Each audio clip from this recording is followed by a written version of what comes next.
And greetings. Happy Tuesday. Welcome to the Steve Deace Show here live and on demand on BlazeTV, radio and podcast. My name is Steve Deace. His name is Todders, and his name is Aaron McIntyre. And of course, you have a name as well. Who knows? Maybe one day we shall learn it. We're going to get into a lot of serious subject matter today. At the bottom of the hour, we're going to talk about the continued gender lie. This is an interview we actually booked a few weeks ago. Mm-hmm. The timing of which is just serendipitously tragic. Yeah. But Dr. Jeff Meyers from Summit Ministries is going to join us to discuss this at the bottom of this hour. Next hour, we're going to have a special guest for Fake News or Not.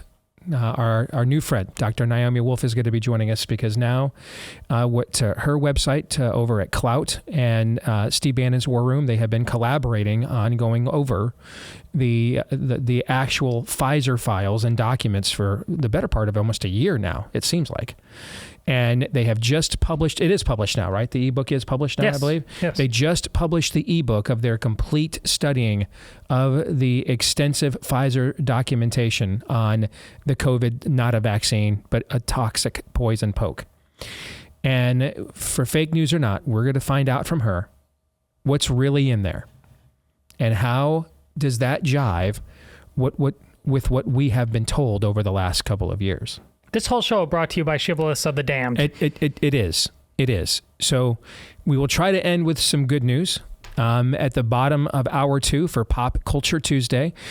Some of you may recall, and I know several of you in the audience were there.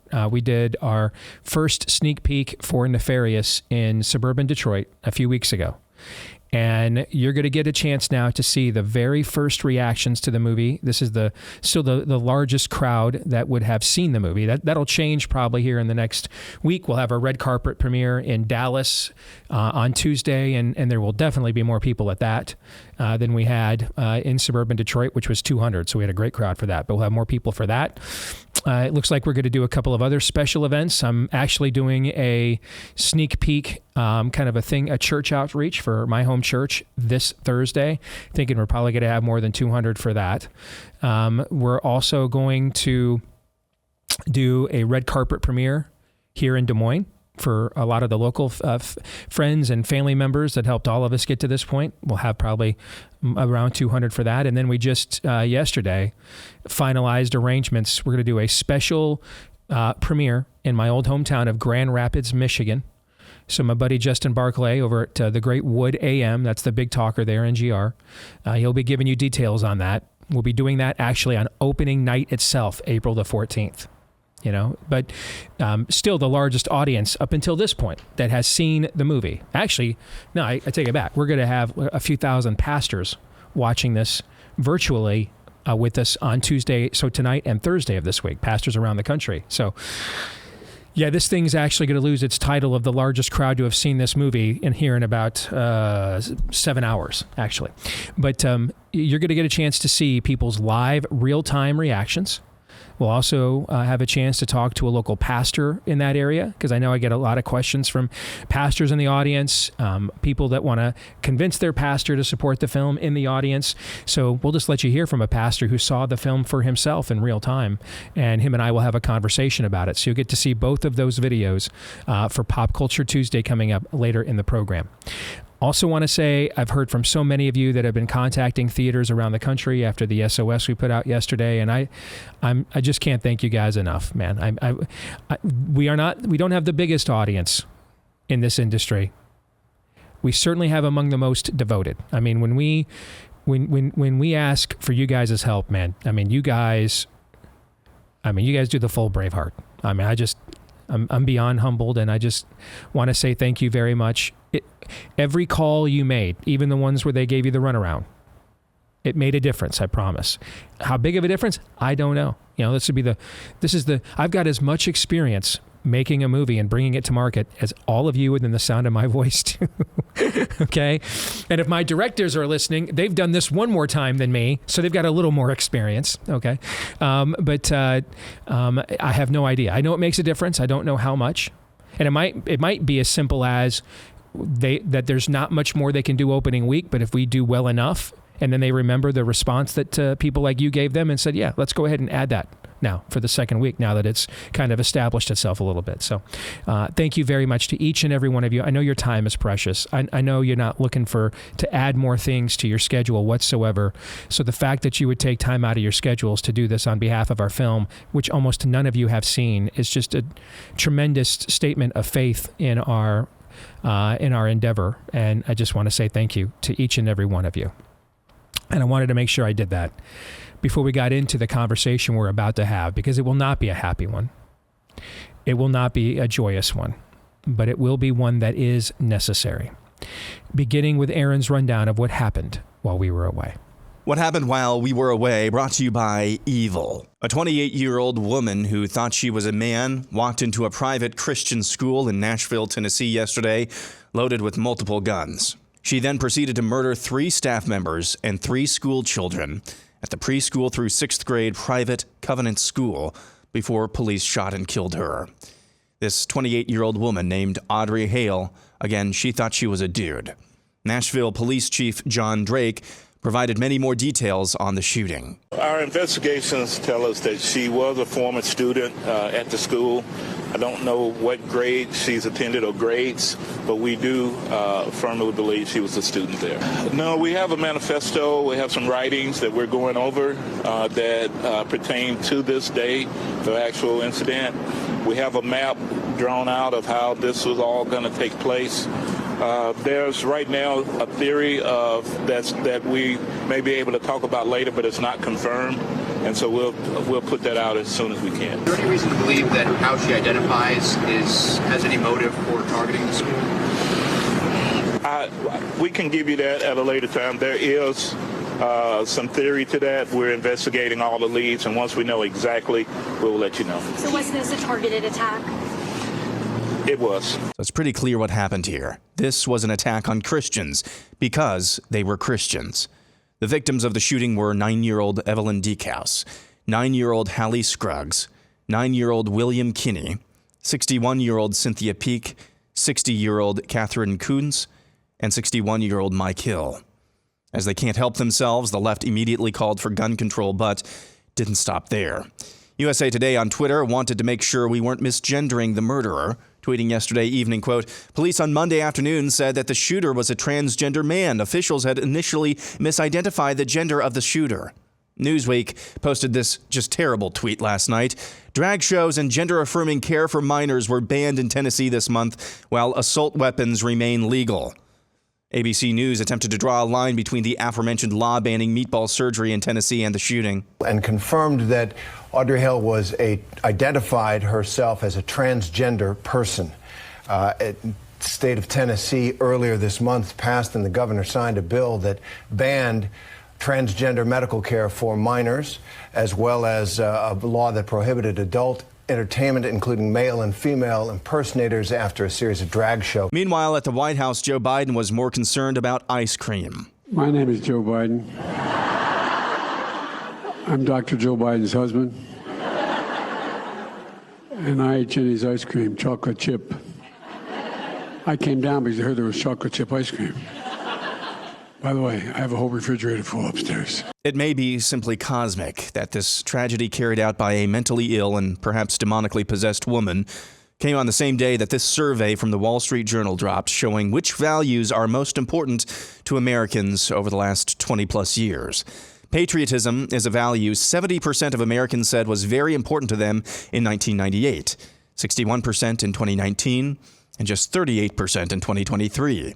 Religion is a value 62% of Americans said was very important to them in 1998, 48% in 2019, and just 39% in 2023. Having children is a value 59% of Americans said was very important to them in 1998, 43% in 2019, and just 30% in 2023. Community involvement is a value 47% of Americans said was very important to them in 1998, 62% in 2019, but just 27% in 2023. Money, on the other hand, is a value 31% of Americans said was very important to them back in 1998, 41% in 2019, and 43% in 2023. Come quickly, Lord Jesus. And that's what happened while we were away. So I hope it's a dwindling number of you, but there may be some of you in this audience that may think Aaron's transition from the unspeakable horror of what occurred in Nashville yesterday to this Wall Street Journal poll is a non sequitur. Quite the contrary. It's a Rosetta Stone. Are you awake yet? Is your church awake?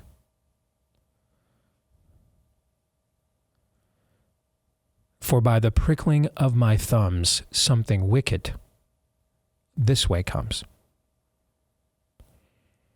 In just about the last 10 days, Jane Fonda went on national television and called for the murder of Christians. Last night, a professor at Wayne State University was suspended for openly posting on social media calling for it. And then, of course, you had this tragedy yesterday. There will be more of this. There will be much more. And if you dive deeper into that Wall Street Journal poll, I had that the same graphic that Aaron had, and I want to put it back up there when you get a moment, Aaron, if you don't mind. That I had that graphic up on all my social media channels yesterday. Today, I have posted the in-depth poll. You can get that on all my socials today. And I mean, it's an epitaph of a dying civilization. Except many of the same people that are lamenting all of the loss of the spirit, hope, heart, soul of America turned around last election and either didn't vote or voted for all the people, almost all the same people that did this to them. I mean, incumbents ruled everywhere you went. Just turn right around and, hey, well, you voted for all the same fiends that made you feel this way. Further evidence that we will not vote our way out of this. Provided your vote will actually count. I didn't say this during the show. We have a long-standing policy that, when we were doing a daily radio show where, breaking live events were more paramount than doing a podcast that is archived, it would frustrate our affiliates, our management. I had a long-standing policy of not breaking in and politicizing and debating tragic events as they're unfolding before we've even notified parents and family members of the dead. I'm just not in a hurry to be wrong. I have to tell you though, the minute I heard about this yesterday, even though I didn't say it on the air, my immediate knee-jerk reaction, and I hate this, man. I hate it. My immediate knee-jerk reaction is exactly what it turned out to be. Same. Yep.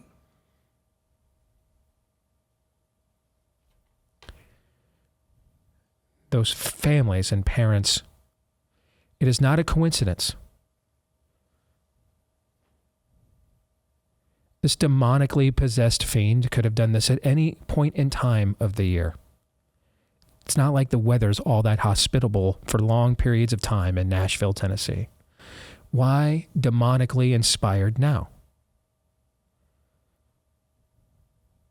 For the rest of their lives, these families are going to associate, and they can't help it. You're a human being. And it's just a matter of to what degree. But for the rest of their lives, they're going to associate the holiest, most meaningful, and defining moment of their existence as Christians. This time of year, Palm Sunday, Son of David, returning triumphantly, the Messiah, to Jerusalem. Good Friday, the suffering servant, taking upon him the lamb slain before the foundation of the world, taking upon himself the sins of the world.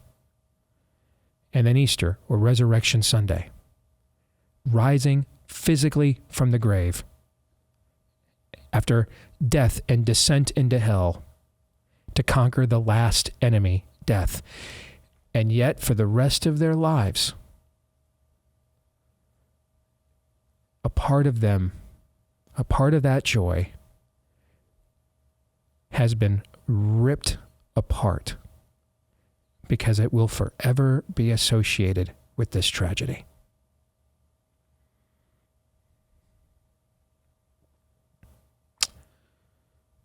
I think there are four, I think, real lessons that we have to learn from this. And they absolutely tie into the Wall Street Journal data.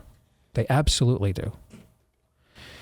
Because what the Wall Street Journal poll is showing you, and, when I first read the patriotism number, I thought, well, hey, I mean, I'm pretty right wing, and I talk all the time about how my patriotism is just about dead, right? I mean, my country I live in a post-Christian country, and it's just a matter of whether America becomes completely weaponized against Christianity the way the rest of the dead and dying West will. And it appears the answer to that question will sadly be yes.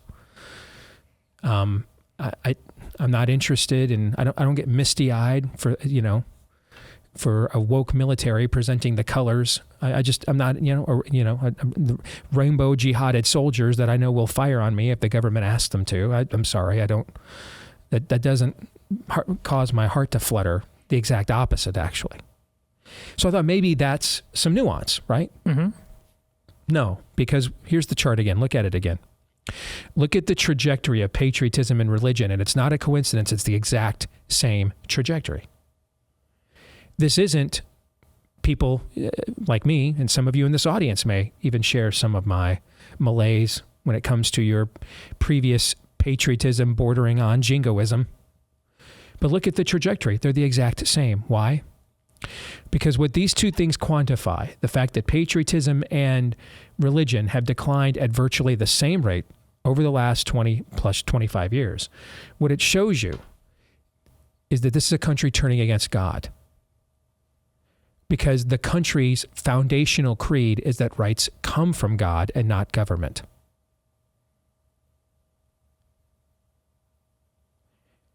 So therefore, if I turn against the God whom my rights come from, I will then lose much of my regard for the country that claimed inspiration from such a doctrine, from such a claim. They go hand in hand in glove.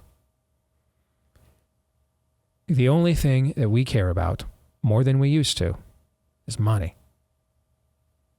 That's it. Ironically, at a time, it's more devalued than it ever was before. This is the death of a country quantified here.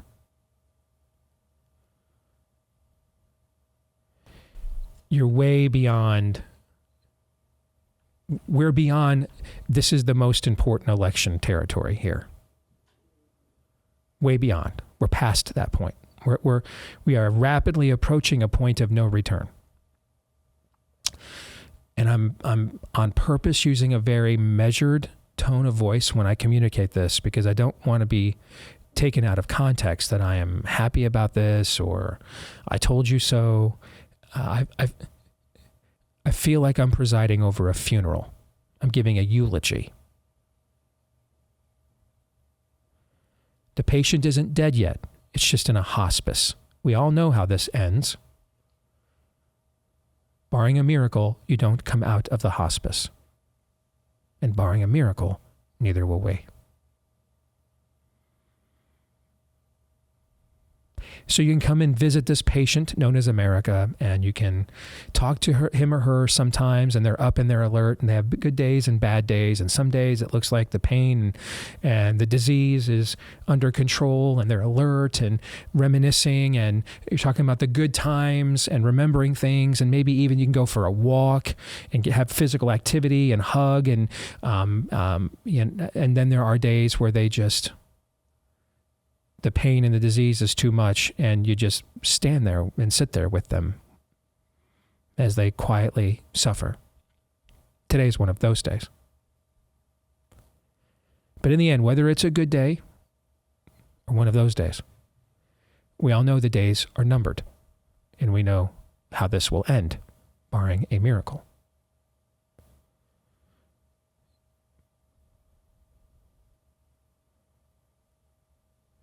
societies don't come back from the things that we are contemplating or even succumbing to. I think there are 4 valuable lessons that we need to learn here if we're going to understand the times and what to do about them as the sons of Issachar. Number 1, I think once and for all, we must accept that this country is mired in open spiritual warfare. Significant swaths of this country have either been demonically inspired or influenced or even overtaken.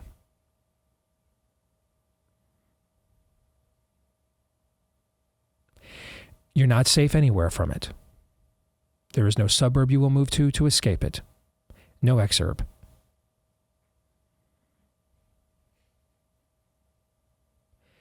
There is no Pottery Barn church that is sufficiently nice, whose pastor is sufficiently sweater vested and khakkied, and has painted a large enough BLM logo during the mostly peaceful riots of 2020 over the door that this spirit of the age is going to pass over them. You're not safe from this anywhere. It's coming. And it's coming for everyone within the sound of my voice who's a believer. Why? Because it has been since the 3rd chapter of Genesis. See, we used to be taught by our churches that we were here for this conflict and we were to be catechized and discipled accordingly and to fight with the weapons of the Word of God and the fruit of the Spirit, the armor of God. We're not catechized or taught that anymore. And often, if you dare suggest that in an American church, they look at you, particularly the pastorate, like you're a radical, an idiot, you're crazy, you're nuts. We're doing good deeds here, which means shunning our own people, demoralizing our own prophets, and loving our enemies more than we actually love the brethren. Jesus told us to love our enemies, right? Mm-hmm. Did he tell you to love your enemy more than the brethren? Is that what he said? That did not come up. No, actually, Paul says the exact opposite, actually. Never give up doing good, especially to one another. We've given up doing good to one another. We don't stand up for one another anymore. We don't stand in the gap for one another anymore. 24 other Christian schools in the state of Vermont now. It's been, 2 full weeks. How many of the other 24 have stood up and said, we stand with those girls at Mid-Vermont Christian School? Apparently none. None of them have. Number 2, we need to stop countering and rejecting to enemy, and I mean real enemy. Real enemy stuff. Stop countering and reacting to their media. Freeze it completely out. This is hell's Tokyo Rose. I wrote for USA Today less than a decade ago. I had a prime time slot on their op-ed page less than a decade ago. We have gone from bias to malevolence. Don't give that enemy a foothold. Don't give it to him. This is beyond liberal. This is just pure nihilistic, demonic evil is what it is. There will also be no accommodating any of this. None. There is no conservative case for. There is no passive-aggressive path that we've sought before.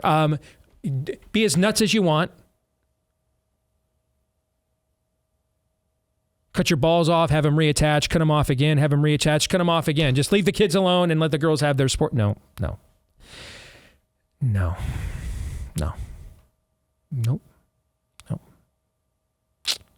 Not happening. Only way out here is going to be through direct confrontation that is peaceable but aggressive and uses punitively the lawful, legal, and constitutional and legislative power we have. Punitively. Punitively. Punitively. We will make an example out of you. We will not tolerate that evil here. That is the only path forward. If we choose any other path, I have a word for you of how this will end. Antietam. We cannot live with this, for this will not live with us. We have to defeat it, because it is here to defeat us. I'm sorry you have to hear this from a schlep who barely made it out of junior college and has made about 3 million mistakes in his life. I'm sorry the classically trained, kind, gentle-hearted pastor that you went to church with all these years didn't tell you this or teach you this, didn't properly catechize you, didn't properly disciple you, didn't properly prepare you for the true mission of your salvation, why you were really given new birth. I'm sorry, but there's nothing we can do about that now. So it is time to get tougher. And put the armor on yourself then.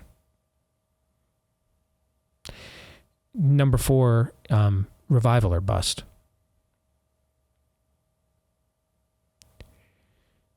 That's the only miracle to get you out of the hospice at this point. Without another great awakening, this country will be put to sleep.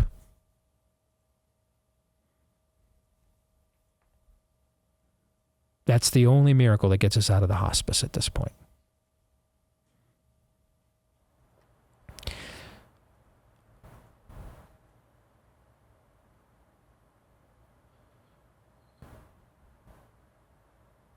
This is winnable,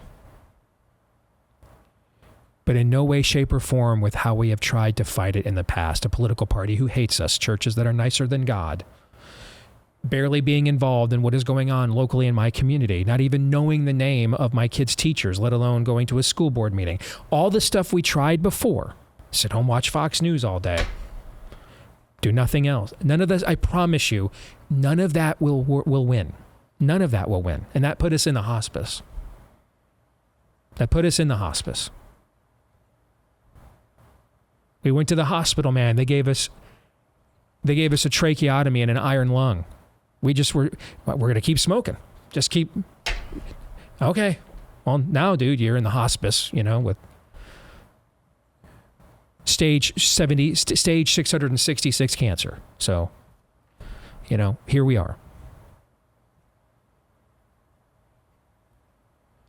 I suggest we try, call me nuts, completely different tactics than the ones that have us on the brink of losing our entire way of life irrevocably. Let's try humility. And I don't mean vows of silence. I mean I'm not God. There is a God. Truth pre-existed me. It's my role to find it and discover it. I don't conjure it. There's power and authority above me. My life is more than my own culmination of desires and emotions. Let's try conviction, like a willingness to stand for something. You're getting called, they're killing your children at your schools. Before they were just calling you every name in the book while you weren't doing anything anyway. Now they're just going to kill your kids. And that's when they're not mutilating them. I mean, if they're going to do that, at this point, what's there to gain about actually standing up for what you believe in? Nothing to lose at this point. We need to do this completely different. We're not a silent majority. We're just about to be silenced.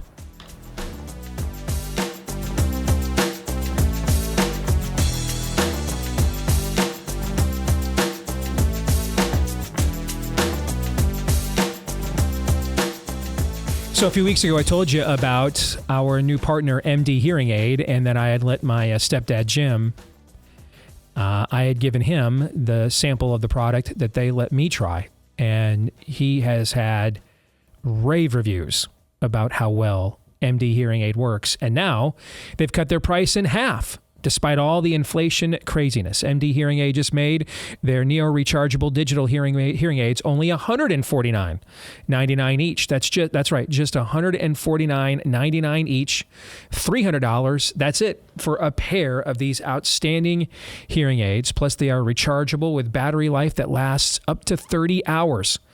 That's over 90% less than what clinic hearing aids costs. All right, so you don't want to miss it. Fits inside your ear. No one will ever know that it was even there.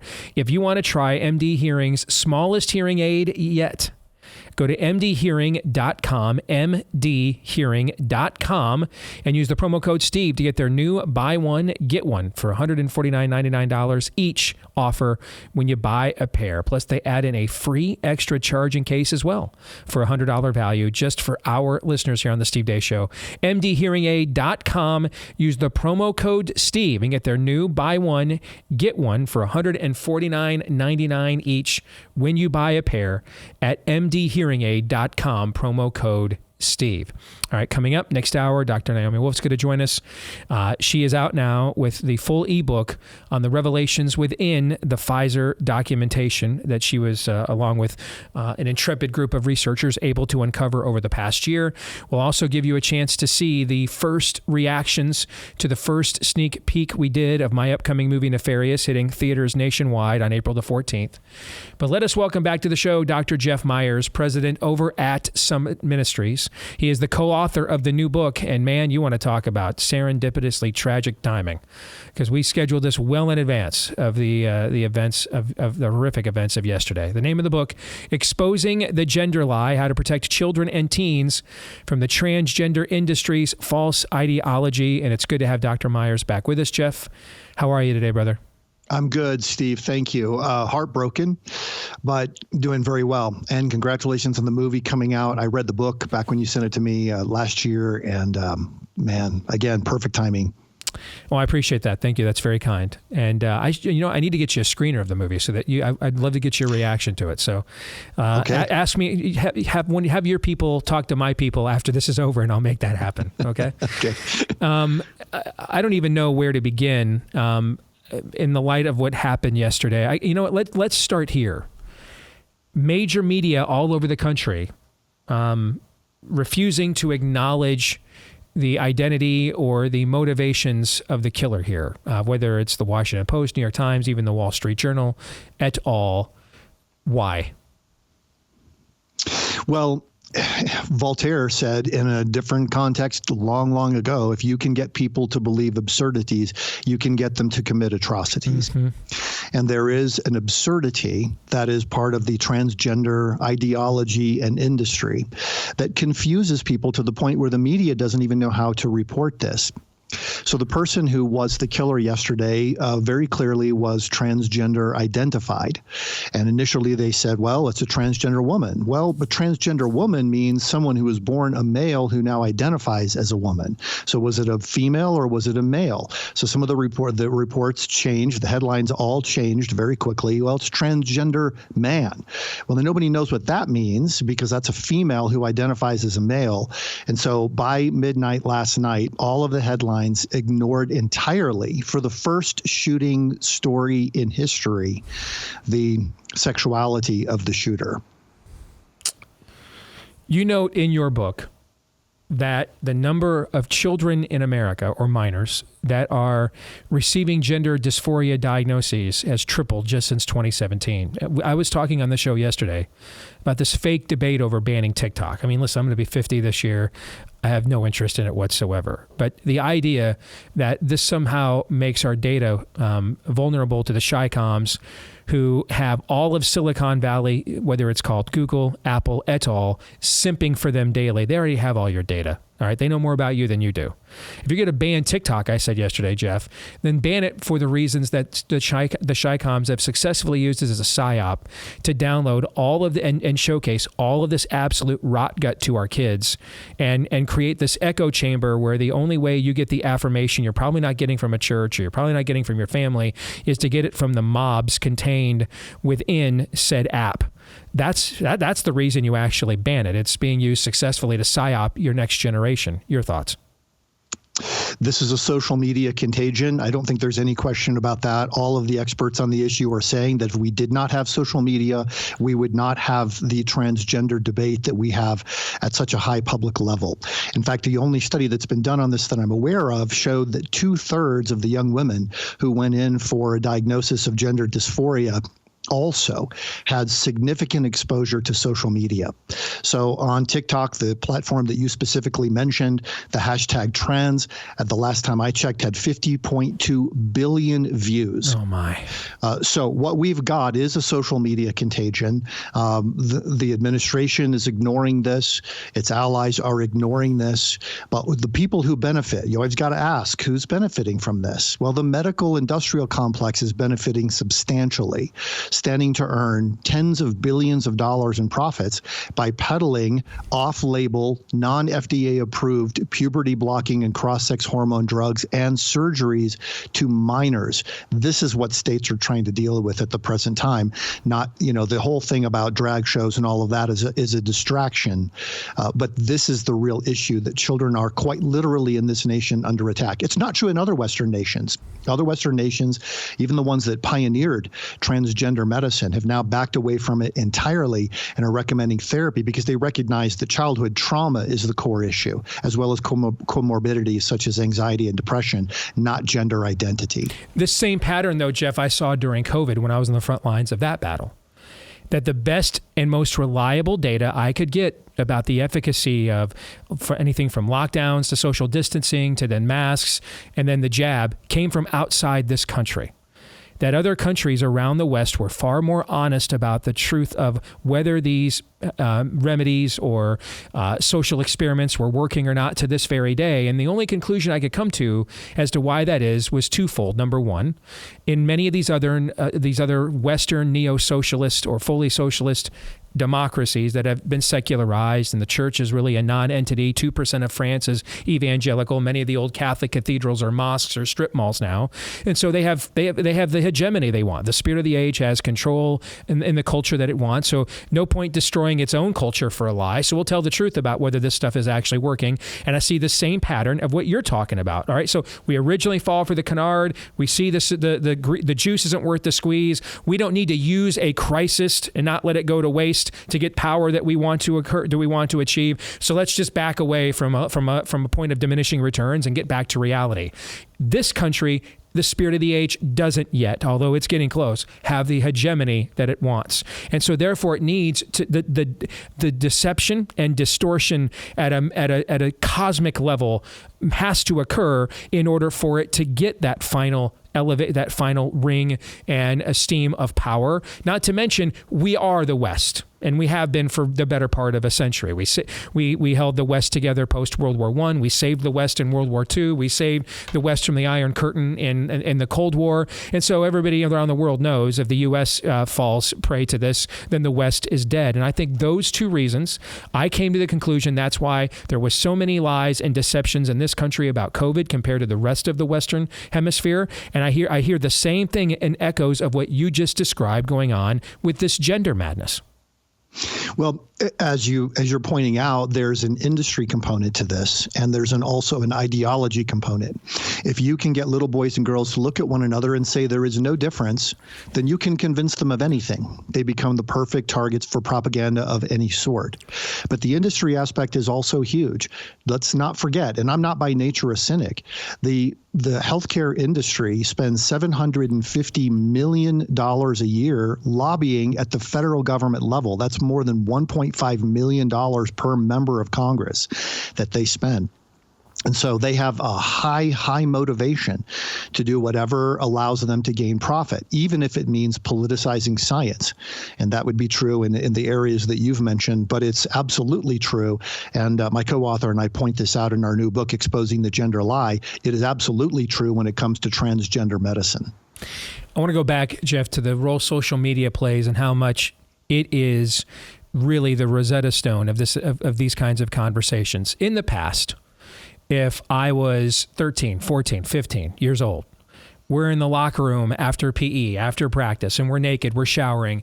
And if I noticed another guy's penis in the locker room, probably wouldn't share that information with anybody else. They'd make an idiot out of me. If I had real issues with why I noticed it, if I had a good relationship with my parents, I might go and confide it in one of them. Maybe I just probably in the end, let it go and just move on with my life, because at that age, I'm distracted by 17,000 other things. In this day and age, here's what happens when that occurs. I immediately jump on social media and start asking and point out, hey, I noticed this. Is there something wrong?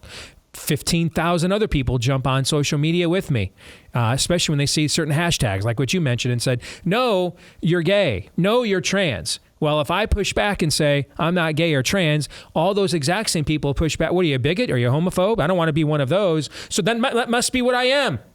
And now we have morality, identity by consensus, okay? We essentially now, we go to the mob outside of Lot's house and ask them, okay, to affirm us. That's essentially what these kinds of platforms have become, and that's why they have become echo chambers and amplifiers for these belief systems and behaviors.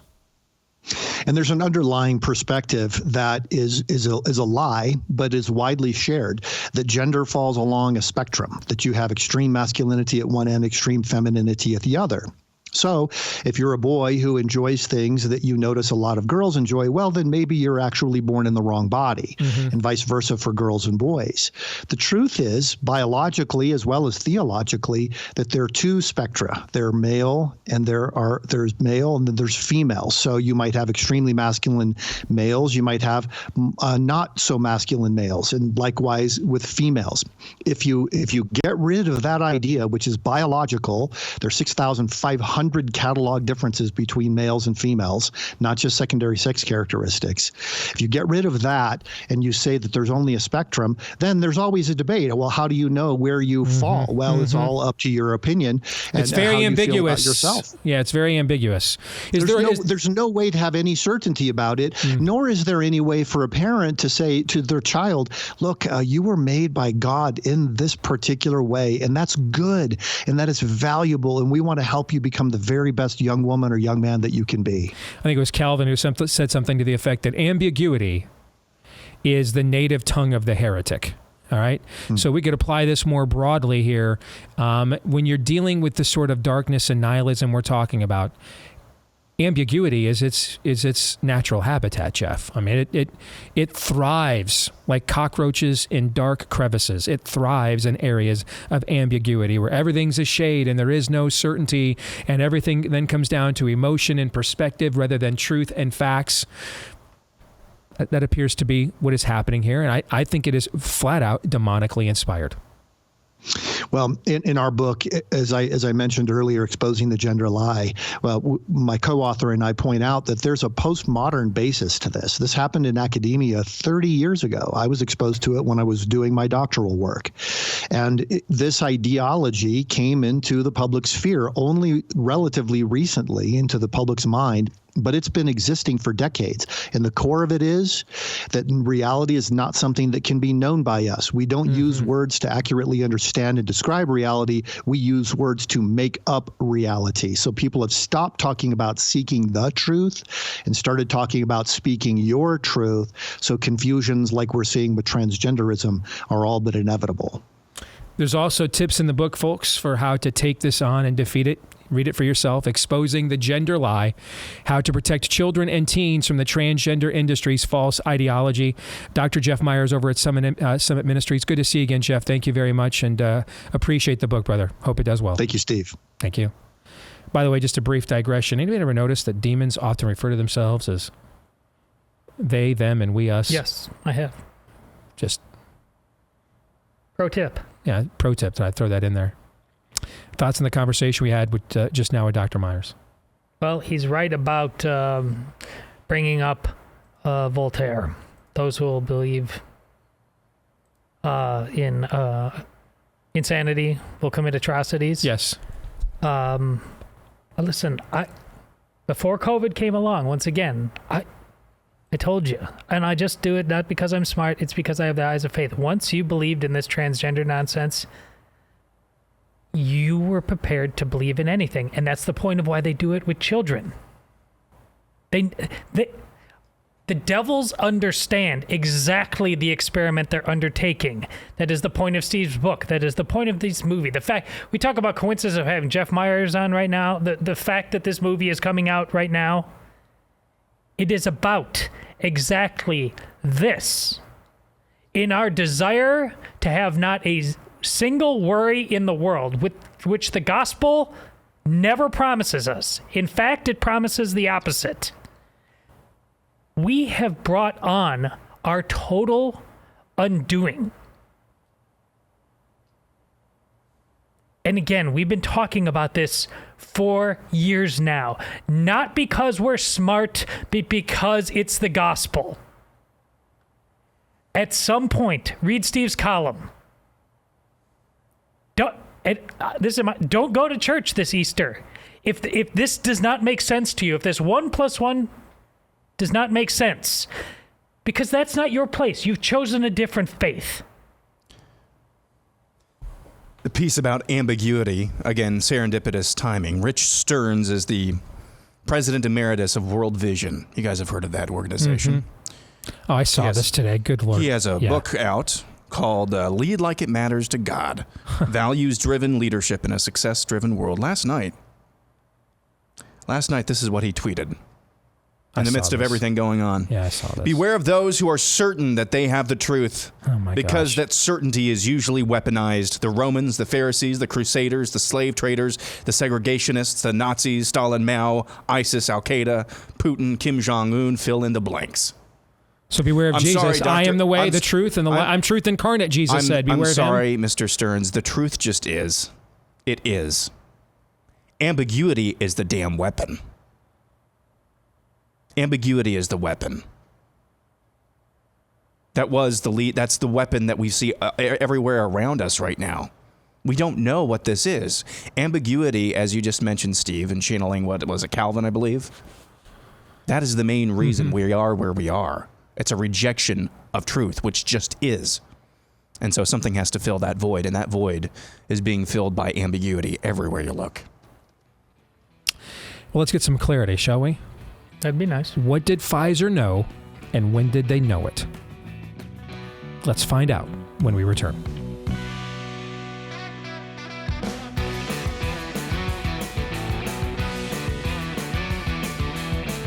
All right, back here with Hour 2, live and on demand on Blaze TV, radio, and podcast. Steve Deace here, alongside Todd Erz and Aaron McIntyre. And of course, all of you, though hopefully not all at once, can let us know what you think about what we think by emailing the show, steve@stevedeace.com. That's DEACE. Like us on Facebook, MeWe, and Gab. You can follow me at Steve Deace Show on Twitter, Getter, Instagram, and over on TikTok as well. Then look for me on Truth Social at Real Steve Deace, at Real Steve Deace, and the last name, remember, is spelled DEACE. Thank you to all of you that have left us a 5-star review. Hit subscribe or follow. If you are a podcast listener, you are a big part of our audience. Thank you. If you've yet to do those things, please consider doing them for us today. They do help us to find more podcast listeners just like you. Coming up at the bottom of this hour, Pop Culture Tuesday, and you're going to get a chance to actually now see the first reactions we got from my movie Nefarious, hitting theaters nationwide on April the 14th. The first reactions that we had right out of the theater from people that saw the first sneak peek in suburban Detroit just a few weeks ago. I was reading during the break. Newsweek magazine actually has a pretty big spread on the movie right now.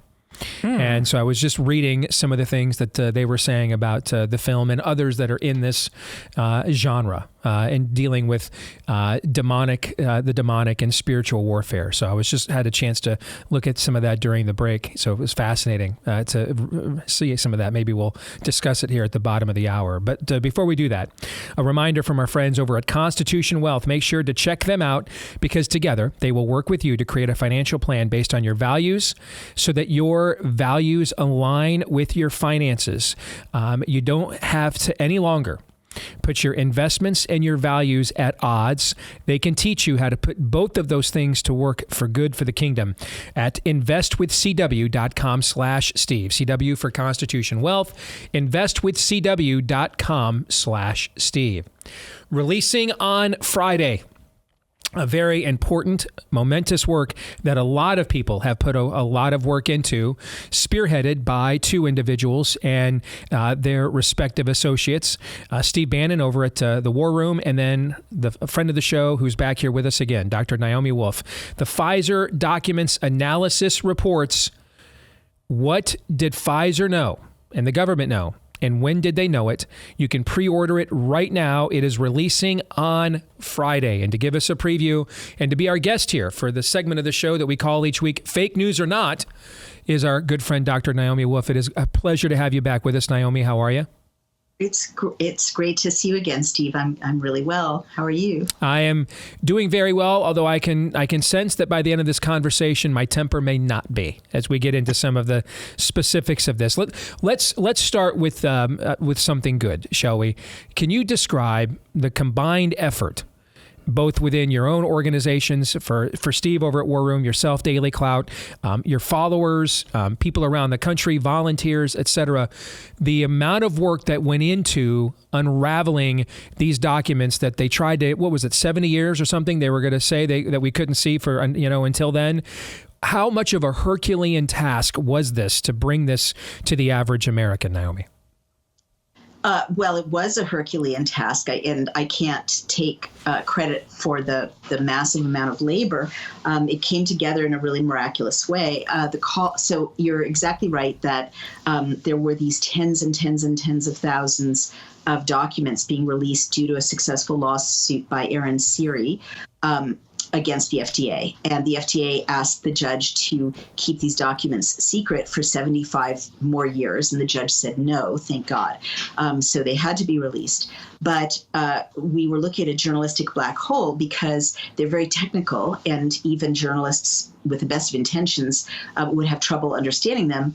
And they're also so vast that it really needed to be crowdsourced to experts. So Steve Bannon, I think, came up with the idea. I don't even remember how it happened, but on his show, we put out a call for experts to volunteer to read through the documents. And we got first 2,500, now 3,500 unbelievable experts, medical and scientific experts, medical fraud investigators, biostatisticians, physicians, RNs, lab clinicians, biologists, research scientists of all kinds, who have united to read through these documents and issue these now 64 reports, and 46 of them are in the Pfizer Documents book that indeed is being released on Friday. We actually released it about a week and a half ago and sold out immediately. So we had to go back to press. But it is as happy as that is, that the news overall is very, very sad, because it is absolutely a record, as you and I have discussed, of the greatest crime against humanity ever committed. It's just, to your point, it's unbelievable that 3,500 people under the leadership of this amazing project director, are now our COO, Amy Kelly, for nothing but the good of humanity, have devoted months and months and months, almost a year, to reading through and explaining in lay terms that anyone can understand what's in these documents. That was my next follow-up, an obvious question. I went to public school and barely made it out of community college. Okay. So, I did not think I was going to get into this business. I didn't know the difference between a T-bone and a T-cell, so I had to do 4 years and 3 years of high school and 3 years of college on virology and immunology in about 3.5 weeks starting in March of 2020 to know what in the Sandhill I was even reading, let alone talking about. Is this, when the average person picks this up on Friday, are they going to be able to not just understand it, but internalize it in a way that they can now explain it to their family members and their neighbors, et cetera? Well, that's where I am really proud, and I can kind of take some credit. I did work very hard to teach the volunteers how to write for an ordinary audience, a lay audience, people like you and me, who are not doctors or scientists. And Amy Kelly also worked very hard to teach them to do that. So these reports would go back and forth until they were understandable to everyone. So 100%, if you have a high school education, you can pick this book up and you can understand exactly what happened. Then they explain, how it happened. And that may make your eyes glaze over for a paragraph or two. But the bottom, the top line and the bottom line are right there. Pfizer knew, for instance, within a month that the vaccines didn't work. And that's right there in plain English. They knew by November of 2020 that the vaccines had failure of efficacy and vaccine failure, and that the number one side effect was COVID. The number three side effect was COVID. They knew by April of 2021 that 35 minors had sustained heart damage after having been injected with this material. They didn't let the world know till 4 months later. This is, in simple, clear English. They knew within a few months that they had to hire 2,400 full-time staff to process the flood of adverse events, meaning bad things, reports that were coming in. There's this 360-degree attack on human reproduction that's right there in black and white. Sperm counts dropping, damage to the testes of little baby boys and baby boys in utero, to women's ovaries from lipid nanoparticles accumulating, and there being no way for the body to get rid of them, which explains a lot of the menstrual damage we've heard of. These charts in the Pfizer documents that show like 20 different names for horrible things that Pfizer knew they were doing to women's menstrual cycles. You can see the thousands of cases of strokes, hemorrhages, blood clots, lung clots, neurological disorders. You can understand exactly how the lipid nanoparticles keep nerves from functioning correctly, that the lipid nanoparticles traverse every membrane. And, of course, the nerve function is a membrane, right? And that has electricity going over it. So they explain very clearly how the lipid nanoparticles disrupt that, which explains why there's so much dementia, Parkinson's, Bell's palsy, Guillain-Barré, neurological degeneration. We just have a new report explaining the turbo cancers. So, I could go on and on and on.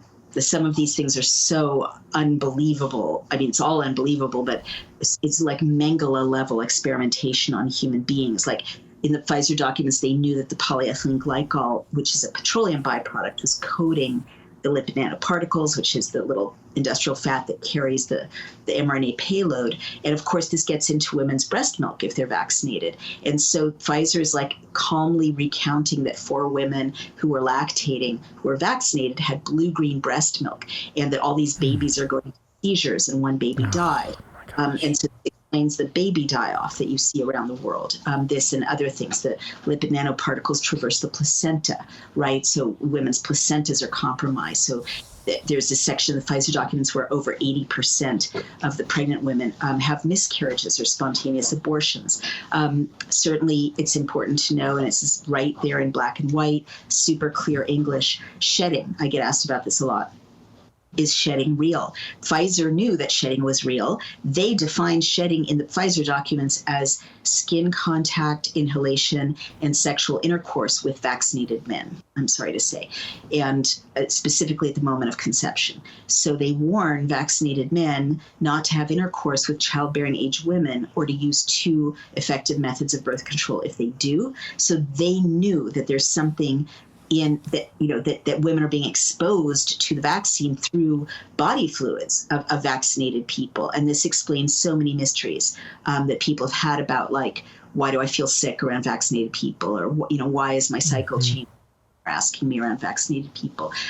So they knew that, they're so evil. They basically weaponized the human body and created this bioweapon to transmit literally in sweat and saliva and hugging and kissing and sexual contact and, people being close to each other. So I'm glad we mentioned at the very top those who made bringing this truth and clarity possible, because I knew once we got into the conversation, my blood pressure was going to rise. And when you have read and studied as much of this stuff as people like you and I have, almost from the beginning of this scamdemic, and I just went through an exercise last year writing a book talking about all the groups of people that have suffered and hearing their testimonies. You think you've heard it all. You think maybe I'm jaundiced now. I still can't risk losing my temper and getting angry at being exposed to this. But just to hear you itemize all of these things, let me take a step back and try to practice something that is in short supply in our culture today: empathy. Is there a benign, innocent explanation for anything that you just itemized from their own documentation? Is it possible? I'm trying. This is me trying, because my instinct is erect the gallows. So this is me trying here. Okay. Is it possible they knew this virus was of an unknown origin? They knew it was, at the very least, some chimeric concoction experiment in a lab, if not an outright bioweapon. And so they had to essentially make a Hobbes lady or the tiger choice here. And they just said, you know what? Yes, there is an escalating side effect profile with this, but we may have just unleashed Captain Trips on the world. And so the risk benefit ratio here is inverted, given what could be an existential threat of whatever the hell came out of that lab. Is anything like that takes us beyond just gross malevolent negligence, cosmic levels of greed, and human chattel experimentation? Is there any explanation other than that possible here? So I understand your question, and I understand also the reason you would want to ask it. I want to ask myself the same question. I would like to wake up and this is all a dream or a nightmare, because if we live in a world in which a gigantic company got billions of dollars intentionally to harm, disable, murder, and sterilize the human population, that's a whole new world we're living in. So I'm so sorry, Steve, to say that there is absolutely no explanation apart from this was intentional. And this is why I keep saying over and over, it's a bioweapon. We haven't talked about the role of China in manufacturing it and owning the IP. I can get to that. But even all of that apart, anyone who reads this book will see that there is no way this was an innocent effort. It's murderous from the start. And here are just some reasons I'm certain that that's true. Again, the report that shows that they knew within 4 weeks of rollout that it wasn't effective. You know, if you have a vaccine that's not effective, there is no cost-benefit analysis, right? It's not. They knew it was not going to stop COVID, let alone affect transmission. And the whole, global rollout of the vaccine passports and the mandates and the discrimination was predicated on this lie that it affected transmission. They knew it didn't. Having said that, then you get into, April, May of 2021, and they knew perfectly, by then it was fully established that healthy young adults were at vanishingly non-existent risk of death from COVID. And you see that 35 minors sustained heart damage within a week after injection. Well, that's clearly, bad for young adults, right, who are not at risk from COVID. And then they just went right ahead and supported the mandating of, to this day, of college students and the military, young adults, people who haven't had their kids yet, let alone lived a long and healthy life. Here's one. And I went into this in The Bodies of Others, my book about the COVID pandemic. The people who died with COVID, their average age was 83. The average human lifespan in America is 81. So the people who were counted as dying of COVID or with COVID were taken from among the category of people who die. There's no nicer way to say that. So the whole cost benefit, the whole kind of presentation that this was a pandemic, and the dictionary definition of a pandemic is severe, and fatal disease across a wide geographical area. It's just not the case. It's just not true. I also talked in The Bodies of Others about the PCR tests and how all of those dashboards that showed like massive death and massive infection, no one was allowed to look at data sets going into those. And when they were audited, it turned out that they were exaggerating, by many, many factors. So I guess what I'm trying to say is your question predicates that there was a devastating, 1918 influenza type typhus, cholera type, murderous pandemic. And the analysis of the data by many thoughtful people, including myself, shows that that's not true. It's not that COVID isn't a bad thing. It's also a bioweapon, as we now know, as evidence is emerging, also released by the Chinese. But there was no, and these are the same people released the bioweapon, funded the research, of the virus, and are invested in the vaccines. NIH is invested in vaccines. Dr. Fauci has patents that were used. Stéphane Bancel told Rand Paul last week or this past week that he gave a $400 million check just at Christmas. We don't know how many other $400 million checks went to NIH for the patents. That goes right into the pockets of who own the patents. And again, Dr. Fauci owns 8 of them. So we don't know if those are the patents that this royalty represents, but we know that Dr.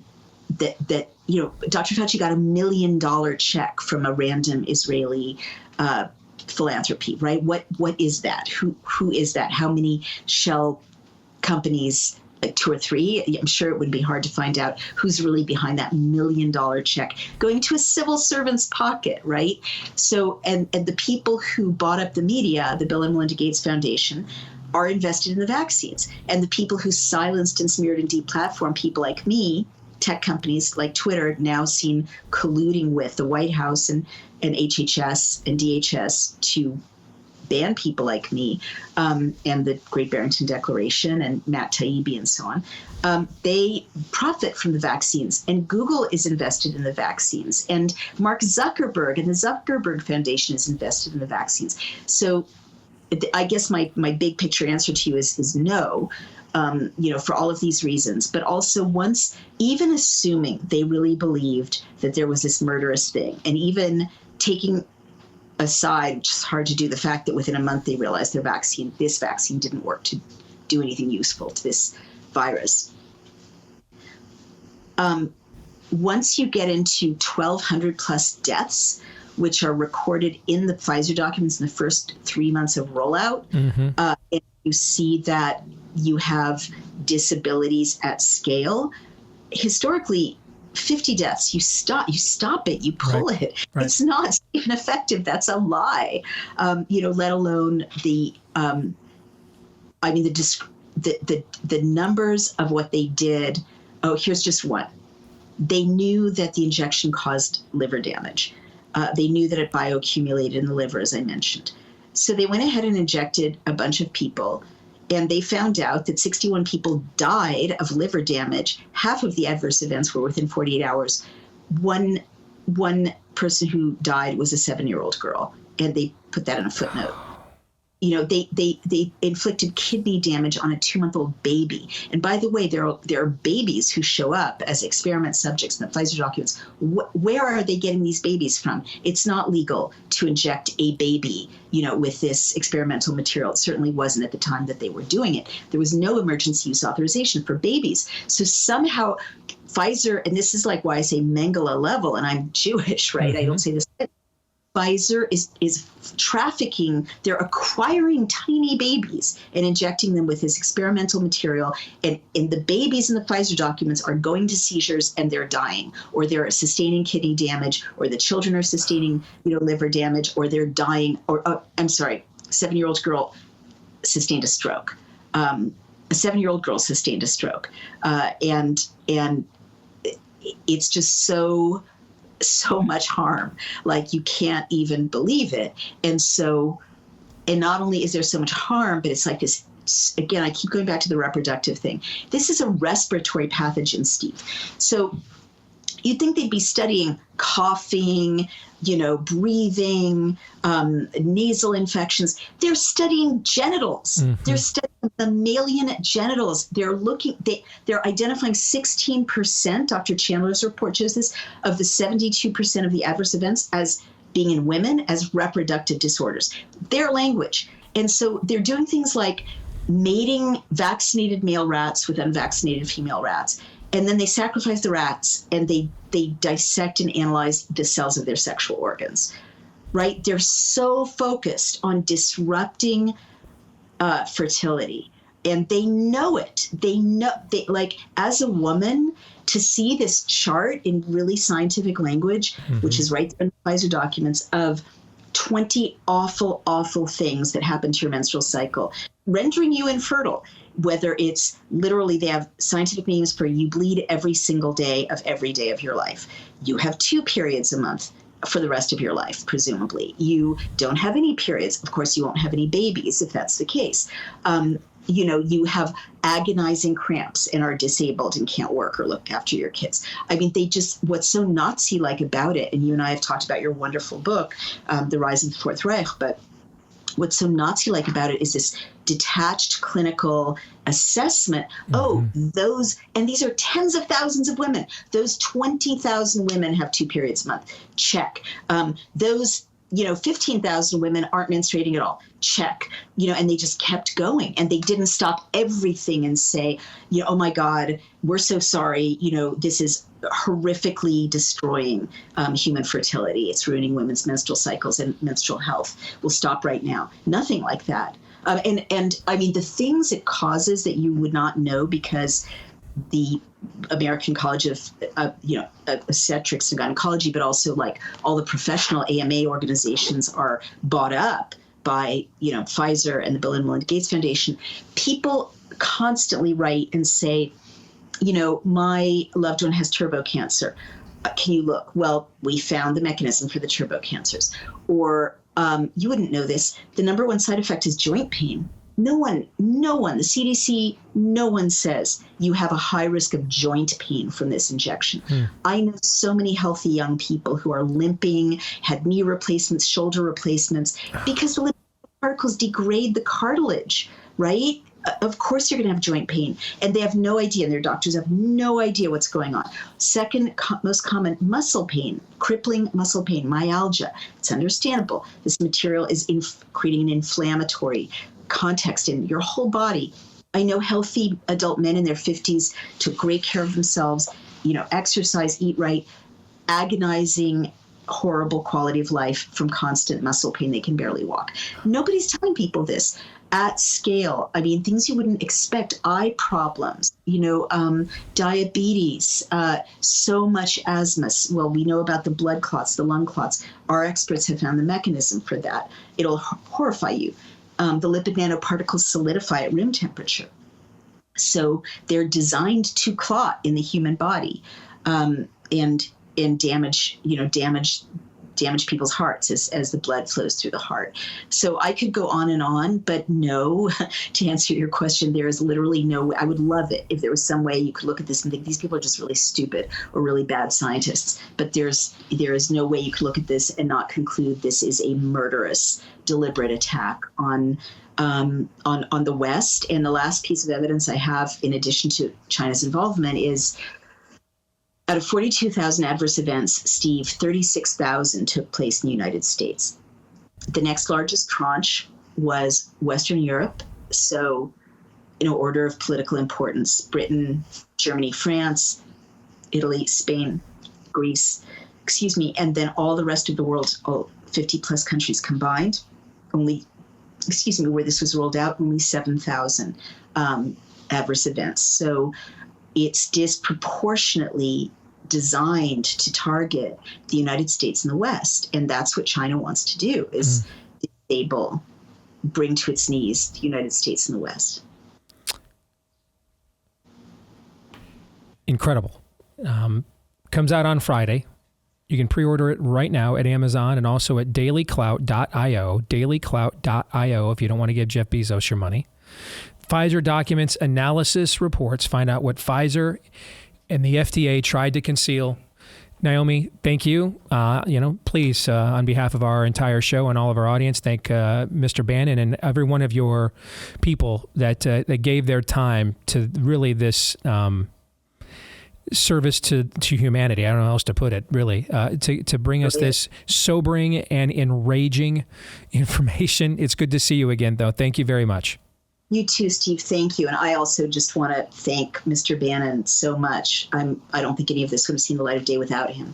And thank Amy Kelly as well, who's the leader on this as well. Thank you, Steve. I appreciate it. You bet. Take care. You too.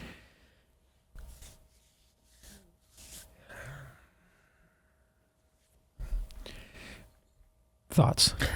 I'd like to quote Naomi is a writer, and she said something over and over and over and over again, and rightly so. And in this case, it's true, but I hope it's also for effect. The next book she writes, it should be this. They knew, they knew, they knew, they knew, they knew, they knew. Secondly, how do they get away with something like that? Well, it's because for so long, in so many areas, we have given all manner of existence so we can be comfortable over to these people called experts. And they've stolen everything from us. It used to be our responsibility as people.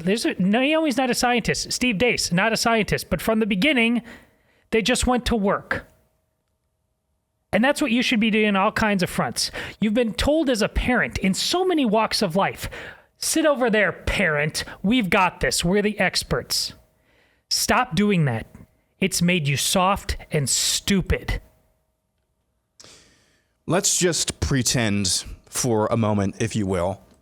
Let's pretend that all of this, as much as possible, research into the COVID mRNA vaccines, jabs, was done as much as possible on the up and up, with the motivation of saving lives.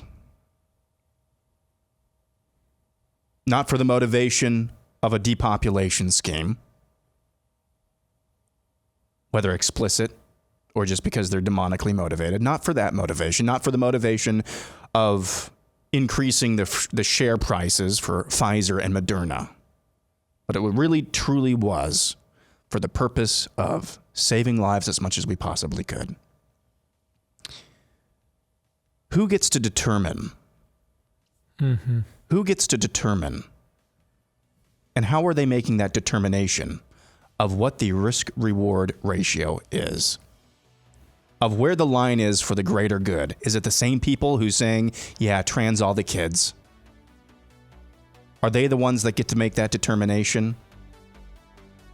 Our medical industrial complex is a demonic construct. A lot of those demonic constructs going around these days. We'll discuss them even more when we return.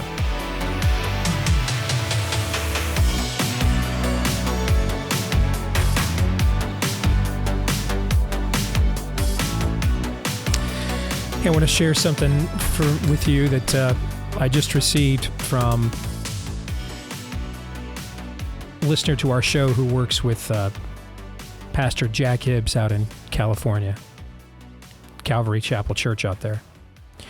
Was the act of insanity in Nashville an act of random murder or a targeted act against Christians? The answer to that question is yet to be known regarding the Nashville Christian school shooting victims. But this we do know. It should be evident to all who are keeping a finger on the pulse of our nation that we have come to a crossroads that will most likely determine the destiny of the United States. The horrific and senseless attack in Nashville is a commentary on the soul of America, and it's clear that America's soul is sin-sick. The gospel has been rejected by our government. The word of God has been rejected by woke pastors and churches, and our nation has loosed itself from the moorings of God and his truth. The Bible tells us that God's grace is what protects us and sustains us, and without his protection, we have no safety whatsoever. God has warned us that if we push him away and we leave ourselves unprotected and vulnerable to the evils of the human heart and man's fallen nature, and that the only answer to what's happening in our nation is not more laws, and certainly not more gun control, because laws cannot change the human heart. Only Christ can do that. This is why I'm inviting all of you to please join us in an online or in-person time of national prayer for the victims, the families, and the community of Nashville. It's not too late, not yet. The Lord is waiting to hear from us. Our nation has certainly lost its way, and we may be lost as a nation, even as our enemies are at the gates. However, as a people of faith, we can choose to turn back to our nation's beginnings and to him who is mighty to save. As a people, we must receive the conviction of sin and offer to God a heart of repentance so that we might turn to Jesus Christ as Lord and Savior. By God's grace and invitation, we can stop this.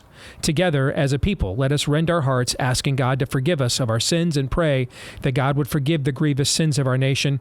It is now incumbent upon me to ask you to consider joining us live Wednesday, March 29th at 7 p.m. Pacific Time, as we dedicate our service to praying for our nation and seeking God for his mercy.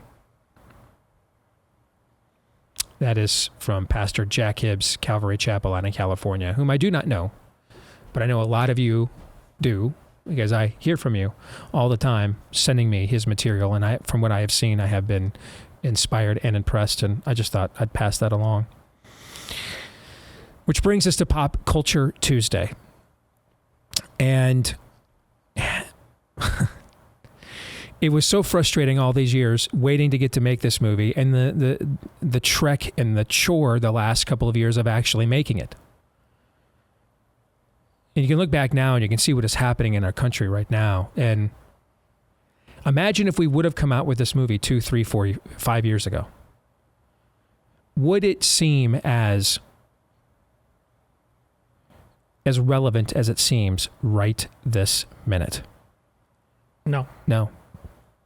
And so now you can kind of see that this is probably why we endured all of that, because this is actually the moment that this culture needs to see this movie. That our unbelieving friends and family members, however well-intentioned they may be, they are standing at the mouth of madness, and they are about to plunge belly flop first.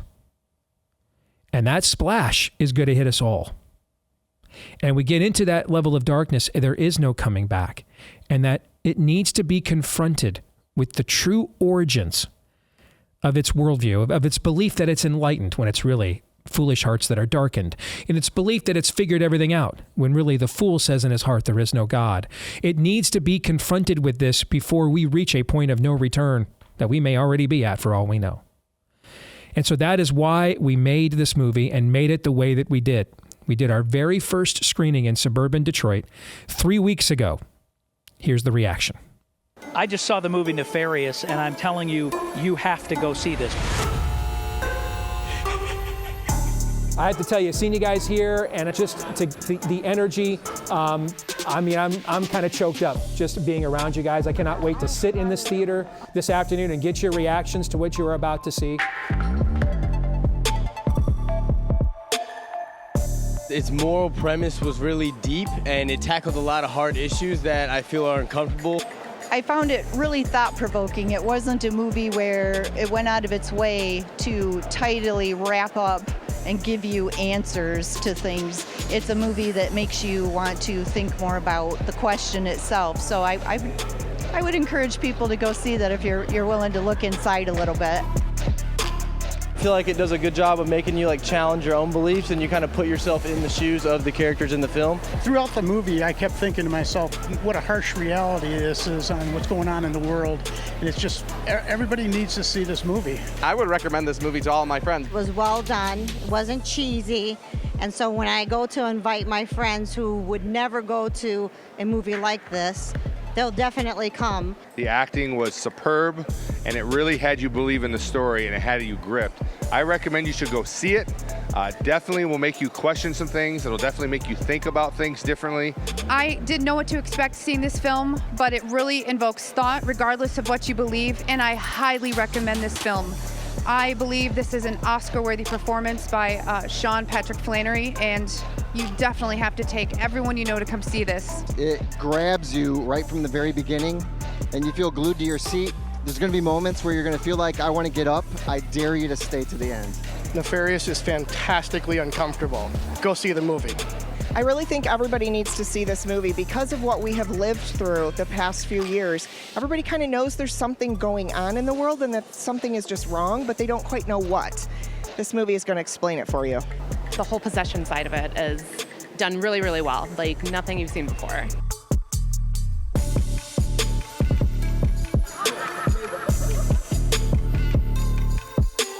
Our culture is at a very dark brink. It is about to make some permanent decisions, the kinds of decisions that cultures don't return from when they make them.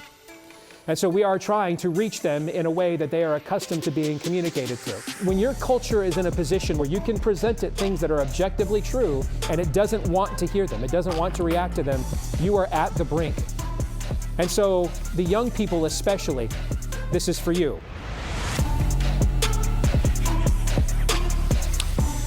So that is just a sample of the feedback we received from a packed house in suburban Detroit about 3 weeks ago to our first sneak peek of Nefarious, the first time the general public got to see it. A lot of you are asking me questions. Hey, how do I sell this to my pastor with the R rating?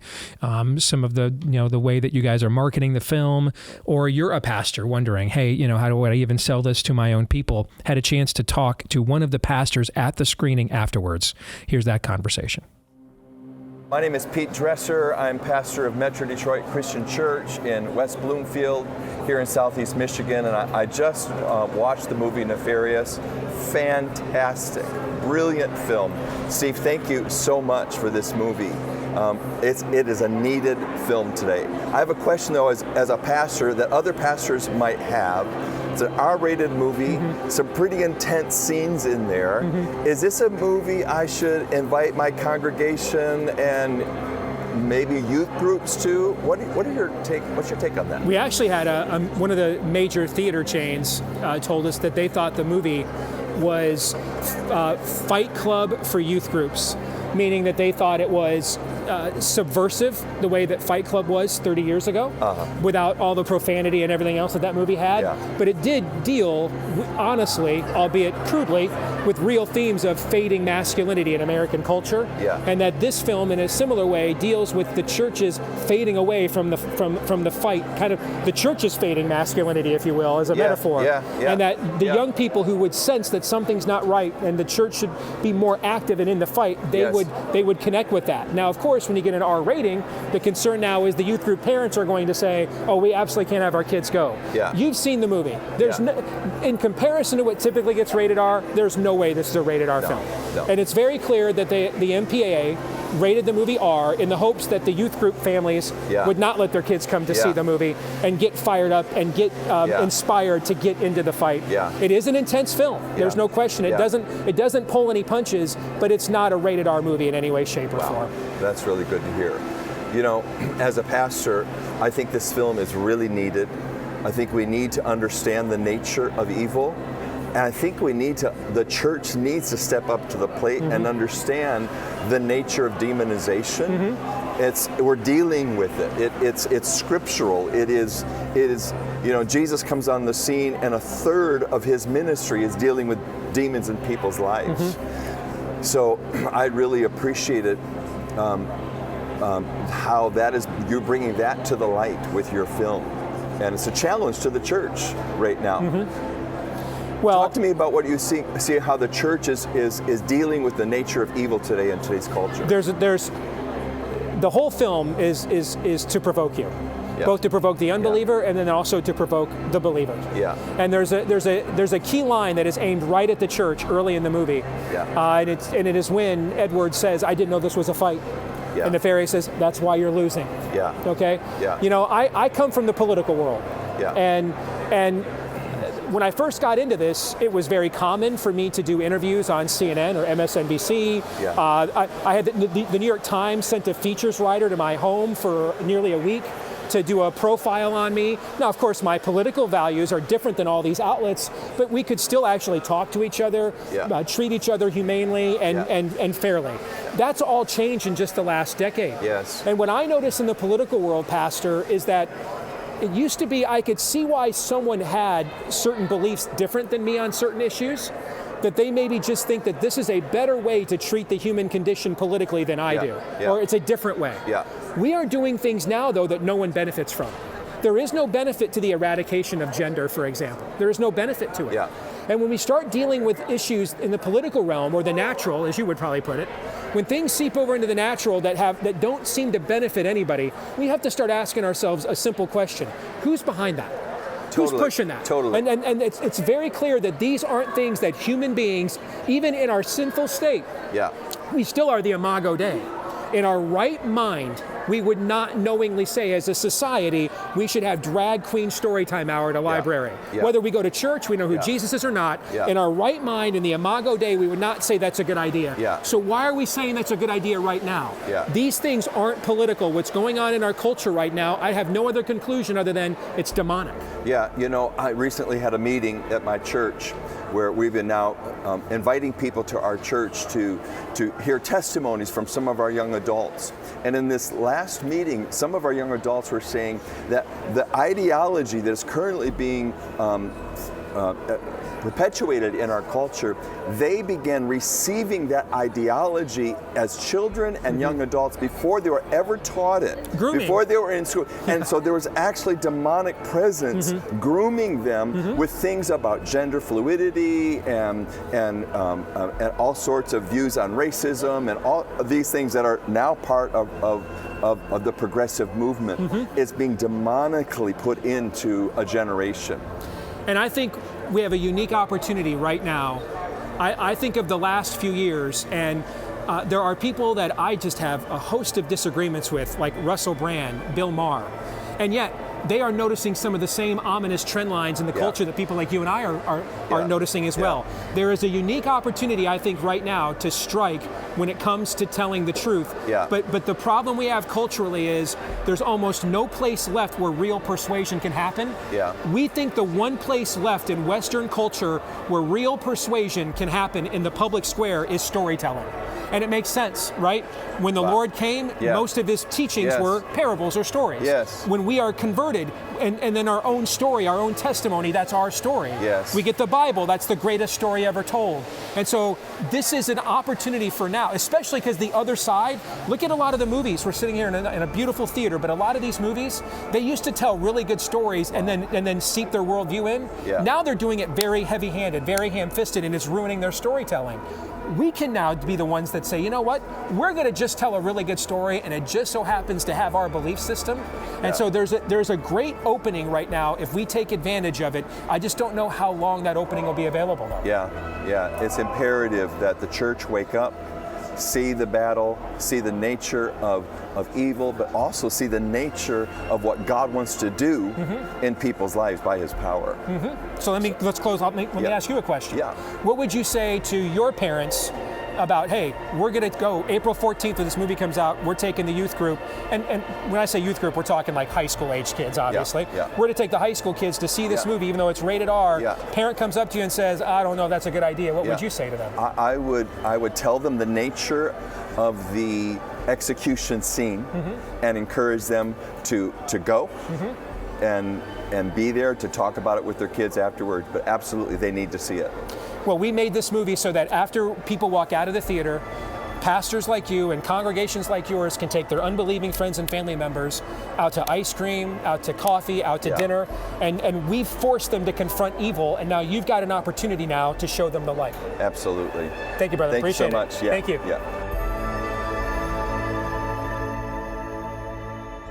All right. Some of the first reactions to the movie from a few weeks ago in suburban Detroit. Gentlemen, your thoughts? It's encouraging. I think, listen, make this simple in terms of your answer to the question that the pastor asked about kids. This is your culture. And as Steve said earlier on the show, you everywhere, you aren't hiding from it anywhere. Your culture is currently rated Sodom and Gomorrah. Okay. So no, there is no excuse. You can dislike the movie. You can think it's bad. You can think a lot of things about it. You cannot, as a Christian in good conscience, say somehow that your generic teenage kid cannot see this movie. That's I'm just telling you point blank, that's not a Christian response. You may have individual children at a certain age more emotional than others. That one kid maybe, but no, generally, if you won't let your 8th grade kid see this because it's simply rated R, you're not preparing them as a Christian for the world that they have to confront right now. And that world that we have to confront, particularly in the West, which we mean America, is producing people like who we saw yesterday.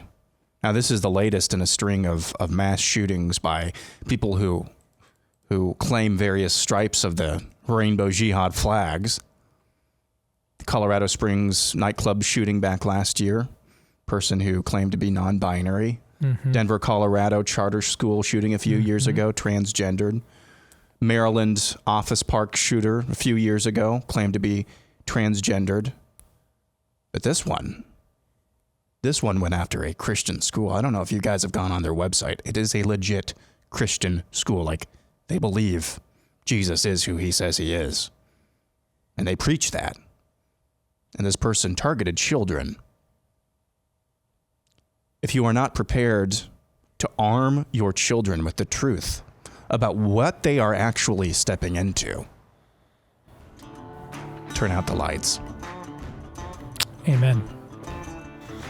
We are back at it again tomorrow, noon to 2 Eastern, right after Glenn Beck. For subscribers, we're going to stick around, record overtime for you right now that you'll watch later today at blazetv.com/Deace. John 3:17.